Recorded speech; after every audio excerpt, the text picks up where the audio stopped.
नमस्कार, मैं डॉक्टर राकेश पाठक।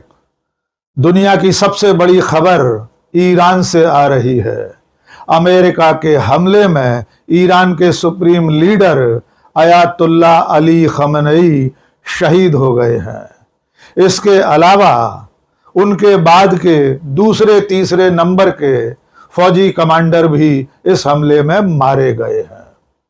2 दिन पहले शुरू हुई इजराइल, ईरान और अमेरिका की ये लड़ाई अब एक ऐसे दोराहे पर आ गई है जहां बड़ी लड़ाई की आशंका जताई जा रही है, क्योंकि अली खamenei की शहादत के बाद ईरान की जनता सड़कों पर उतर आई है। ईरान की जनता मांग कर रही है कि अपने सुप्रीम लीडर की शहादत का बदला अमेरिका और इजराइल से लिया जाए। लड़ाई शुरू होने के बाद से शुरुआती हमलों में, अमेरिका और इजराइल के हमलों में ईरान को भारी नुकसान का सामना करना पड़ा था। जवाबी हमले में ईरान ने न केवल इजराइल की राजधानी तेल अवीव बल्कि उसके तमाम बड़े बड़े शहरों पर बम बरसाए थे, और इससे भी आगे जाकर ईरान ने खाड़ी में उन देशों पर हमला कर दिया था जहां पर अमेरिका के फौजी ठिकाने हैं। संयुक्त अरब अमीरात, सऊदी अरब, कतर, बहरीन, कुवैत सहित तमाम सारे अमरीकी ठिकाने ईरान के हवाई हमलों, मिसाइल हमलों की जद में आ गए थे। इनमें सबसे ज्यादा नुकसान दुबई और अबू धाबी में देखा गया है, जहां पर ईरान की मिसाइलों ने तबाही फैला दी है। दूसरा बड़ा नुकसान अमेरिका को हुआ है बहरीन में, क्योंकि बहरीन में अमेरिका की नौसेना के 5वें फ्लीट पर ईरान के हमले में बड़ा नुकसान हुआ है। लेकिन अब अमेरिका ने इन तमाम सारे हवाई हमलों का, मिसाइल हमलों का ऐसा बड़ा बदला ले लिया है जिसकी भरपाई करना ईरान के लिए फिलहाल नामुमकिन होगा, क्योंकि अमेरिका के हमले में अली खamenei के अलावा तमाम फौजी कमांडर मारे गए हैं। इसके बाद ये लड़ाई किस दिशा में आगे बढ़ सकती है? क्या ये लड़ाई किसी विश्व युद्ध में बदल सकती है?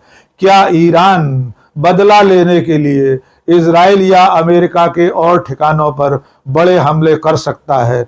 और क्या इजराइल उन हमलों का जवाब देने के लिए अपने परमाणु हथियारों का इस्तेमाल कर सकता है? ऐसे तमाम सवाल आज की तारीख में पूछे जा रहे हैं। और एक सवाल और है, इस लड़ाई से कुछ घंटे पहले हमारे प्रधानमंत्री नरेंद्र मोदी इजराइल की यात्रा पर थे। लड़ाई से पहले उनकी इस यात्रा का क्या मतलब था, इसे समझना भी जरूरी है। इन सवालों के जवाब के लिए हम बात कर रहे हैं देश के जाने माने पत्रकार डॉक्टर प्रकाश के रे से। स्वागत है डॉक्टर प्रकाश के रे जी। आज की तारीख में दुनिया की सबसे बड़ी खबर ईरान से आई है। ईरान के सुप्रीम लीडर अयातुल्ला अली खamenei शहीद हो गए हैं। डॉक्टर साहब, इस घटना को, इस 2 दिन चली लड़ाई को, इस नतीजे पर पहुंचने के बाद आप किस तरह देखते हैं? क्या अमेरिका की ये कार्रवाई यहीं तक सीमित रह जाएगी, या जैसा कि ईरान की जनता सड़कों पर उतरकर बदले की मांग कर रही है, ये सवाल पूछा जा रहा है कि IRGC अब किस तरह अमेरिका से बदला लेगी? पूरी घटना पर, इस लड़ाई पर आपकी विस्तृत टिप्पणी। देखें, ये तो साफ है, इसमें कोई ज्यादा विश्लेषण की जरूरत नहीं है कि अली खamenei सुप्रीम लीडर की हत्या बहुत बड़ी घटना है। और ये घटना 2 तरीके से बड़ी है। एक तो ईरान के लिए निश्चित रूप से बहुत बड़ा झटका है, और दूसरा मसला ये है कि ये इजरायली और अमेरिकी अटैक के लिए एक तरीके से उपलब्धि है। लेकिन यह लड़ाई को बहुत ज्यादा गंभीर बनाने की तरफ भी कार्रवाई है। और देखिए, जब डोनाल्ड ट्रंप ने इस लड़ाई की घोषणा की तो उन्होंने कहा कि हम रिजीम चेंज करना चाहते हैं, और इजरायली प्रधानमंत्री नेतन्याहू ने भी अपने एड्रेस में यही कहा कि ईरान के लोग अब अपने हाथ में चीजों को कंट्रोल में ले लें, हम उनकी मदद कर रहे हैं।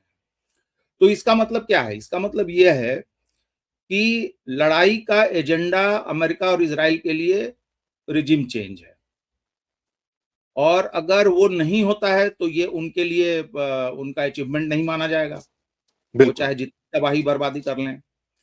और अगर वो रिजिम चेंज करने में कामयाब भी हो जाते हैं तो वो आज से लेके उस समय तक कितनी तबाही बर्बादी हो सकती है, क्योंकि 2 दिनों में हमने देखा कि ईरानियन रिटेलिएशन जो है वो बहुत ज़्यादा है और बहुत बड़े स्केल में है। आप देखें UAE, Abu Dhabi, Saudi Arab, Kuwait, Qatar, Bahrain. Bahrain, Israel, और जी। इज़राइल में तो तस्वीरें उनके सेंसरशिप के बावजूद जो आ रही हैं, जिस तरीके की तबाही हुई है, और जो अरब में हमले हुए हैं, और उनकी इंटेंसिटी और सटीक निशाना, ये 2 चीज़ें हमें साफ दिख रही हैं। अब देखिए क्या है कि रिजिम चेंज का मतलब अमेरिका के लिए होता है कि वहाँ पर आप केओस फैला दें, अराजकता पैदा करें, जैसे जो कि लीबिया में है, सीरिया में है, इराक में है, और अफ़गानिस्तान में भी हाल-हाल तक था। तो मुझे लगता है कि अमेरिका और इज़राइल का एंड गेम ये है कि आप ईरान में केओस कर दें, और रीजनल जो फोर्सेस हैं दूसरी, जैसे अरब के देश हैं, इनको और ईरान को आपस में उलझा दो। जो कि वाशिंगटन पोस्ट ने अभी जो खुलासा किया है कि यह लड़ाई सिर्फ और सिर्फ इज़राइल के रिक्वेस्ट पर नहीं अमेरिका ने शुरू की है, बल्कि सऊदी अरब के क्राउन प्रिंस भी लगातार उनको फ़ोन कर रहे थे। जी, जी, ये खबर भी और सामने आई है। जी। आई है, और आप देखें कि ईरान जो इज़राइल पर मिसाइल फेंक रहा है, उसको तो जॉर्डन और दूसरे देश रोक रहे हैं, रोकने की कोशिश कर रहे हैं। लेकिन जो इज़राइली या अमेरिकी मिसाइल्स आ रहे हैं, उनको रोकने की कोई कोशिश इन देशों कोई के द्वारा नहीं हो नहीं की। और ईरान ने साफ-साफ बोला है, और मतलब जो ईरानी लीडरशिप है वो भी, और यूनाइटेड नेशंस में भी, कि हम अपने पड़ोसी देश जो कि जिनको कि हम अपना दोस्त मानते हैं, हम उन पर अटैक नहीं कर रहे हैं। हम तो लगातार बोल रहे थे कि अगर हमारे ऊपर हमला होगा तो जो भी अमेरिकी और इज़राइली इंटरेस्ट होंगे, उनको हम निशाना बनाएँगे, और उन्हीं को निशाना बनाया जा रहा है। बनाया। जी। और आप देखें कि 2 जगह ईरानियन अटैक बहुत ज़्यादा कंसंट्रेटेड है, एक बहरीन में और एक अबू धाबी, दुबई में। दुबई। और जी। दुबई में जिस इलाके में हुआ है, वहाँ पे यह नोन फैक्ट है कि वहाँ पे ट्रम्प फैमिली का और बहुत बड़े-बड़े ज़ायनिस्ट बिज़नेसमैन का वहाँ पर जो है रिहायश या ऑफिसेज़ हैं। बिल्कुल। और बहरीन में जिस होटल को निशाना बनाया है, वो वहाँ पे अमेरिकी सैनिक ठहरे हुए थे। तो ये लेजिटिमेट टारगेट्स हैं, जिस तरीके से चीज़ें हो रही हैं। और लेकिन डॉक्टर साहब मैं रोकना चाह रहा हूँ। हुँ, देखिए, टारगेट तो ईरान ने भी बिल्कुल निर्धारित जगह पर पहुंचाए, लेकिन उससे बड़ी कामयाबी तो अमेरिका की मानी जाएगी। तो क्या अली खamenei के मारे जाने में कोई अंदर घर का भेदिया भी था? आपको ऐसा लगता है कि मोसाद या सीआईए के एजेंट वहां काम कर रहे थे? वरना इतनी पिन पॉइंट जानकारी की सुप्रीम लीडर कहाँ है, ये कैसे हो सकती है? देखिए, इसमें यह कोई छुपी हुई बात नहीं है कि ईरानी एस्टेब्लिशमेंट में और ईरानी सोसाइटी में मोसाद का बहुत अच्छा खासा दखल है। जी। और लेकिन पिछली बार जो प्रोटेस्ट हुए, उसमें उनके बहुत सारे नेटवर्क्स को खत्म भी किया गया है, even with in the government भी चीज़ें कुछ दुरुस्त की गई हैं। कई लोगों को तो सजा दी गई वहां। जी। बहुत सारे टारगेट्स में अंदर के भेदिए जो है मददगार हो सकते हैं, होते हैं। लेकिन अली खamenei की पर जो अटैक हुआ है उनके परिवार पर, वह मैं नहीं समझता हूँ कि उसमें कोई जासूसी की बात थी, क्योंकि वो अपने घर में थे, दुनिया जानती है कि ये उनका घर है। ना, उन्होंने छोड़ा भी नहीं थी जगह। और उनको बार-बार ईरानियन लीडरशिप ने, मिलिट्री लीडरशिप ने कहा कि आप बंकर में चलें। तो उन्होंने कहा कि जब ईरानी अपने सीना पे जो है गोली खाने के लिए तैयार हैं, तो मैं बंकर में कैसे जा सकता हूँ? बहुत बढ़िया। और यह महीना रमज़ान का महीना है। हम सब जानते हैं कि मुस्लिम कम्युनिटी के लिए ये सबसे पवित्र महीना होता है। पवित्र महीना है। और इस महीने में जब आप उपवास पर हैं और उस समय आप शहादत देते हैं, जो कि शियाइट मान्यता में सबसे बड़ा अचीवमेंट है। तो मैं नहीं समझता कि इसमें कोई जासूसों का कोई बहुत बड़ा वो है मामला, रोल दुनिया होगा जानती जी। है ये।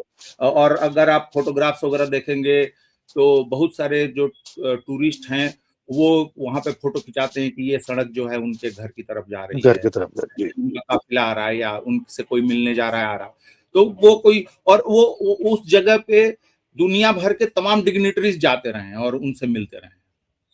तो मैं नहीं मानता कि उसमें है, लेकिन पहले के हमलों को अगर हम देखें या जो पिछले साल जो 12 दिन की लड़ाई थी उसमें जिस तरीके जी। से था, और जो प्रोटेस्ट हुए कुछ महीने पहले, तो निश्चित रूप से वो चीज है। लेकिन देखें, जासूसी का मसला जो है वो निश्चित रूप से मोसाद एक बहुत इफिशिएंट ऑर्गेनाइजेशन है, लेकिन जी। इरानियंस एजेंट्स भी हैं, नहीं तो तेल अवीव में और बाकी जगहों में कैसे प्रिसाइज वहां भी अटैक्स हो रहे ठिकाने हैं, पे बिल्कुल या बिल्कुल। बहरीन में अच्छा कैसे हो रहे हैं।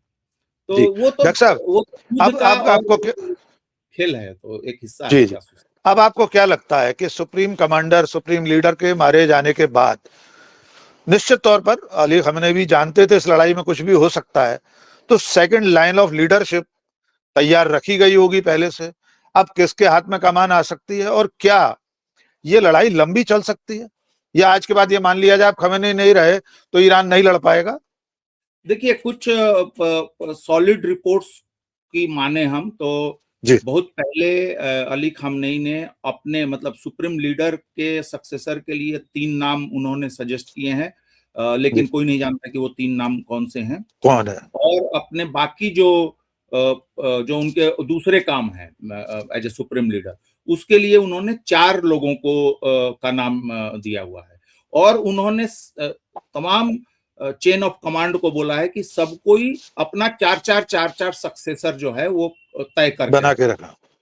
और यही आगे सिलसिला चलता रहेगा, जैसा ही कोई मरा, जैसे ही कोई शहीद हुआ, तो तुरंत वो अगली लाइन फिर 4 लोगों का नाम नॉमिनेट करे, इस तरीके से।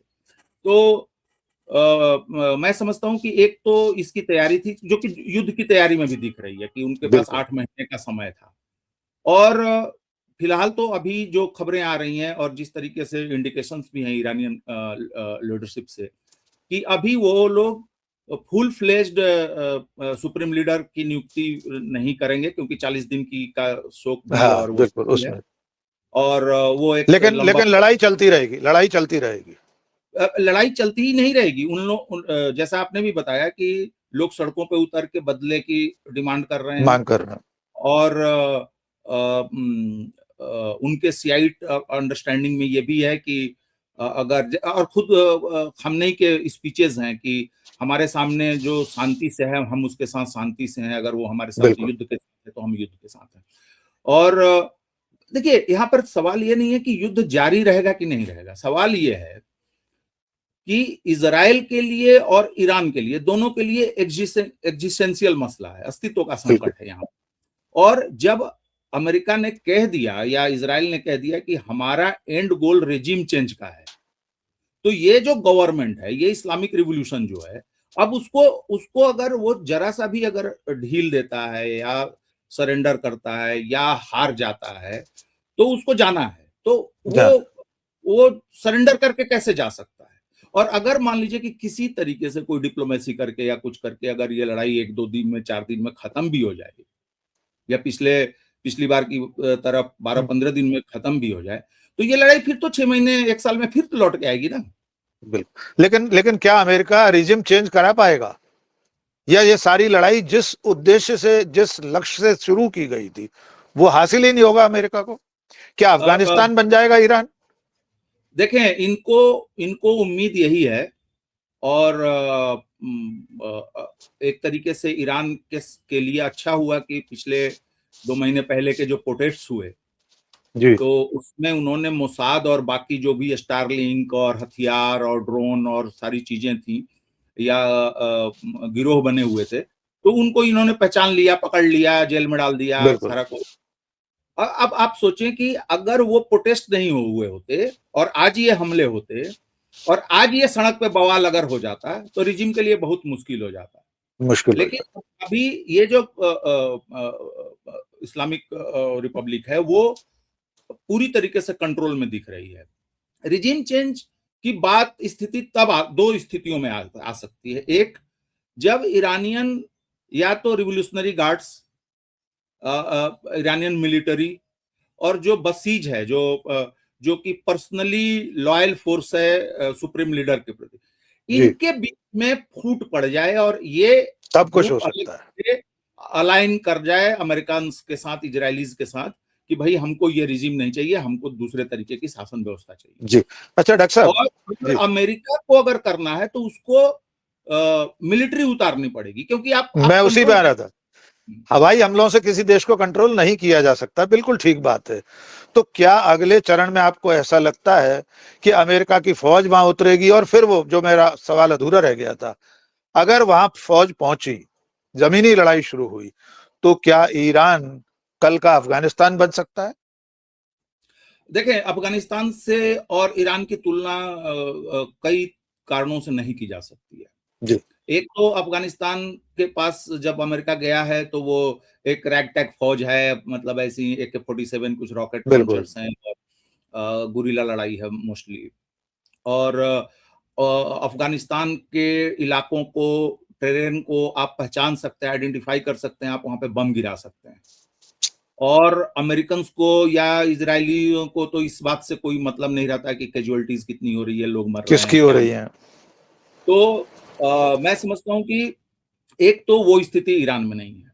ईरान बड़ा देश है, ज्यादा बहुत बड़ा पॉपुलेशन है, और हम लोग आमतौर पे जब ईरान को देखते हैं तो हम चाहे पॉलिटिकली देखें या कल्चरली देखें तो हम आमतौर पे शहरों पे फोकस करते हैं जी, और उसके एलीट उसमें करते हैं।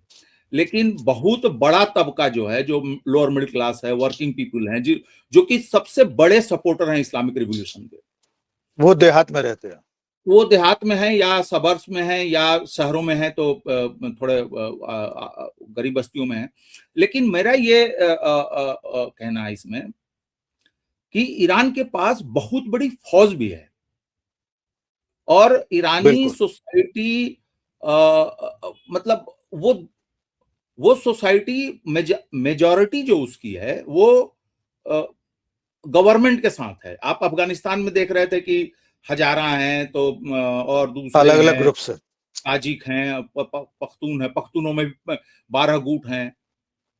तो वहां पर ये सिचुएशन नहीं है, वहां पर एक लीडरशिप है, वहां पर एक कल्चरल मेमोरी है, सिविलाइजेशनल मेमोरी है, और अमेरिका को लेके, इजराइल को लेके एक बहुत मन बना हुआ है।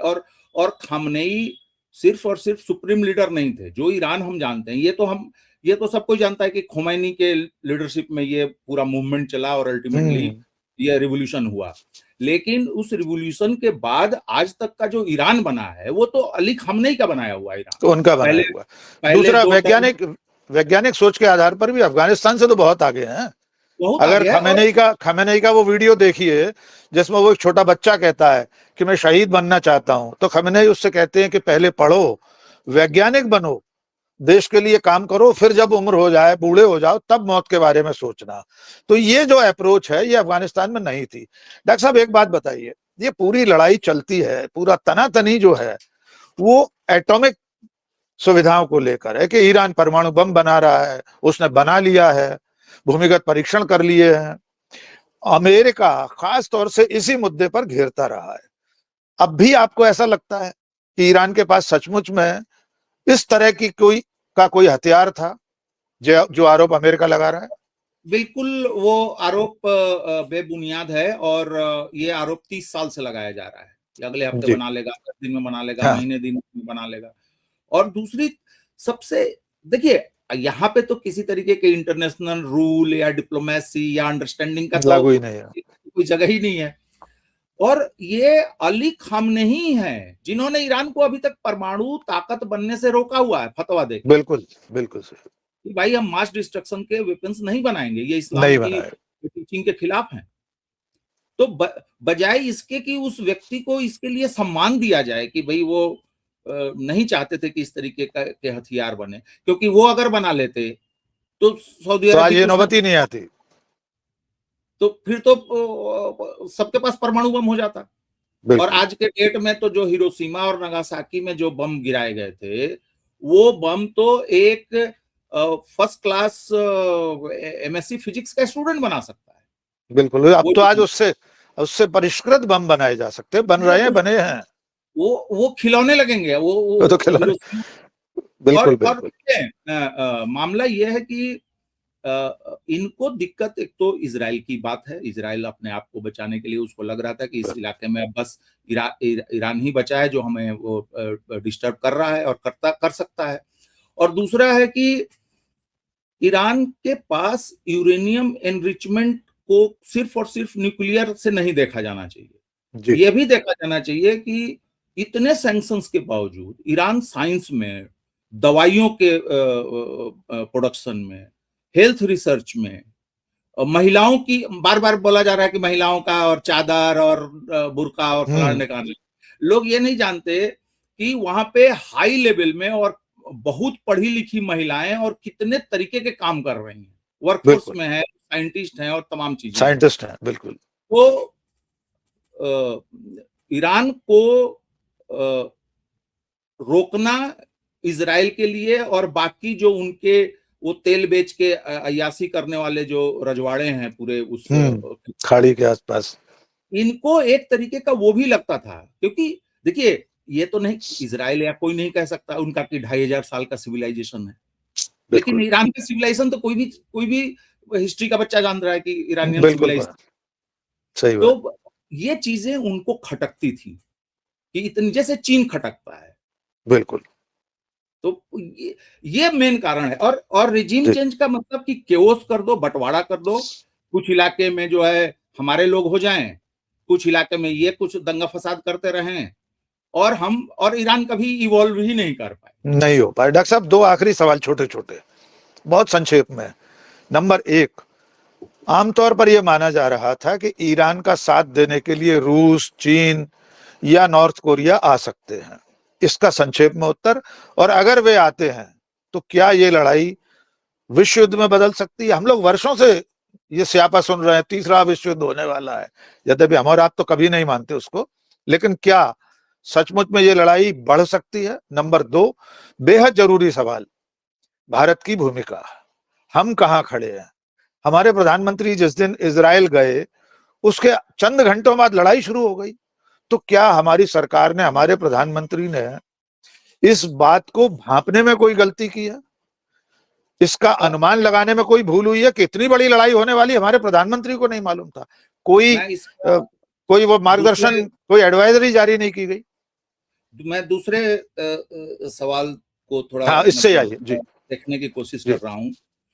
देखें, एक तो इसमें ये कोई छुपी हुई बात नहीं है कि आरएसएस और बीजेपी का आइडियोलॉजिकल रुझान जो है वो जायनिस्ट एंटिटी के इजराइल, साथ। बिल्कुल और दूसरी तरफ कि प्रधानमंत्री इस बात को लंबे समय से बोस्ट करते हैं कि वे और नेतन्याहू दोस्त हैं, पर्सनल मित्रता है।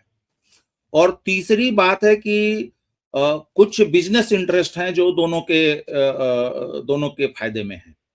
तो ऐसे कुछ बिजनेस इंटरेस्ट हैं जो कि जिसमें कि प्रधानमंत्री मोदी के नजदीकी कारोबारियों को फायदा हो सकता है, या बेंजामिन नेतन्याहू के नजदीकियों को फायदा हो सकता है।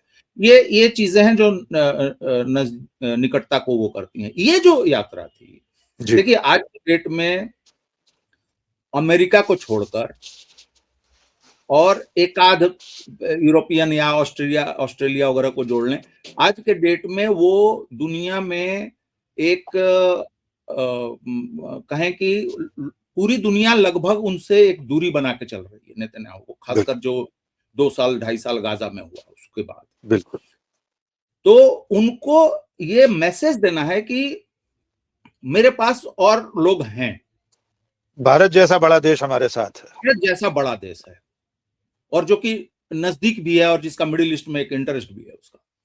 तो एक तो ये दिखाना चाहते थे, क्योंकि वो जान रहे थे कि ईरान पर हमले के बाद स्थितियां और खराब होंगी, देश के भीतर भी और देश के बाहर भी। बिल्कुल और ऐसे मौके में उनको एक फोटो ऑप कराने का ये जी, मौका था, इसलिए वो गए थे।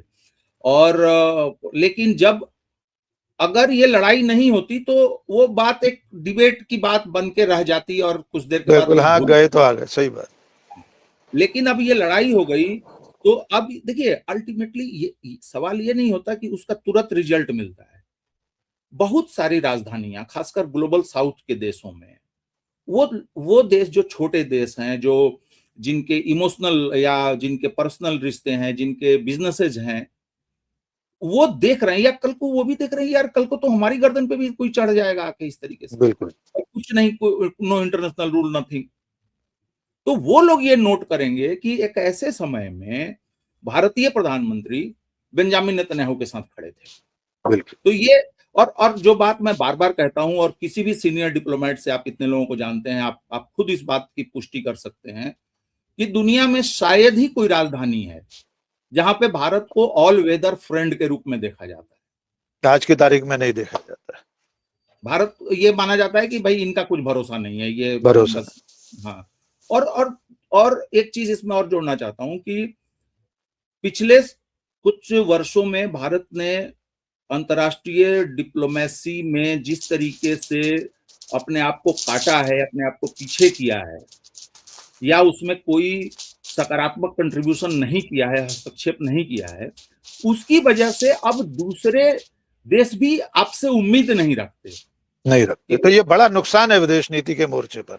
निश्चित रूप से नुकसान है, क्योंकि देखिए यह तो बात अलग है कि आप बड़े देश हैं, बड़े मार्केट हैं, आपका एक सिविलाइजेशनल आपकी हिस्ट्री है, आपकी एक पॉलिटिकल हिस्ट्री है, और आपका एक नेचुरल ग्लोबल साउथ के साथ, हम भी ग्लोबल साउथ के देश हैं, इस एक तरीके के कॉलोनियल और इंपीरियल वो है, हिस्ट्री है हमारी। तो वो तो उस नाते तो हम हमेशा रहेंगे हर जगह।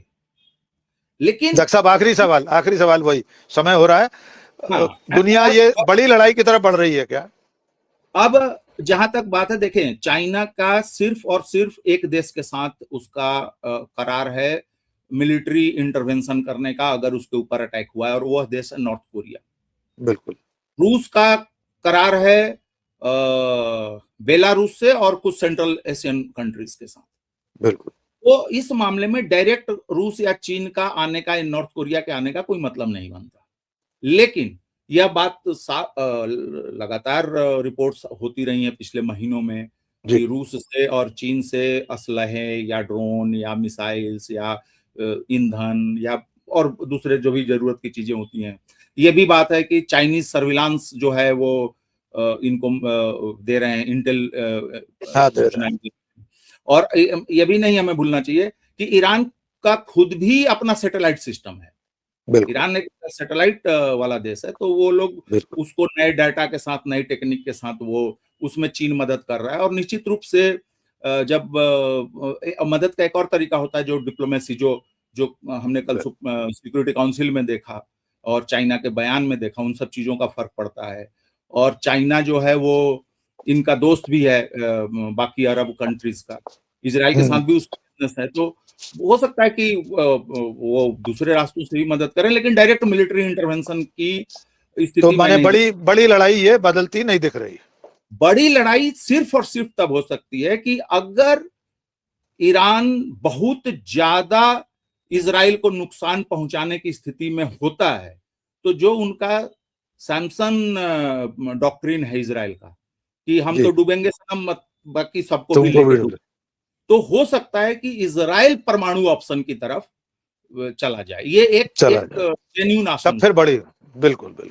तो हम ये मानकर चलते हैं कि फिलहाल ईरान के सुप्रीम लीडर अली खamenei की शहादत के बाद दुनिया एक दो राय पर खड़ी है। अभी आगे क्या होगा कहा नहीं जा सकता, लेकिन डॉक्टर प्रकाश के रे का मानना यह है कि ईरान के लोग जिस तरह सड़कों पर उतरे हैं, जिस तरह की मांग वहां चल रही है, तो हो सकता है अगले कुछ घंटे में बदले की और मुंह तोड़ जवाब देने की कोई कार्रवाई हो, और उसके नतीजे में इजराइल अपने परमाणु हथियारों का इस्तेमाल कर सकता है। ऐसी भी आशंका डॉक्टर रे को लग रही है। लेकिन आज की तारीख में पूरी दुनिया की नजरें इजराइल, ईरान और अमेरिका पर लगी हुई हैं। दोनों तरफ से भारी नुकसान हो चुका है एक दूसरे पर हमले में। निश्चित तौर पर ईरान का जो नुकसान हुआ है उसकी भरपाई बहुत आसानी से नहीं हो सकती, क्योंकि उनके सुप्रीम लीडर अयातुल्लाह अली खamenei अमेरिका के हमले में शहीद हो गए हैं। आज इस बातचीत में बस इतना ही। बहुत बहुत धन्यवाद डॉक्टर साहब।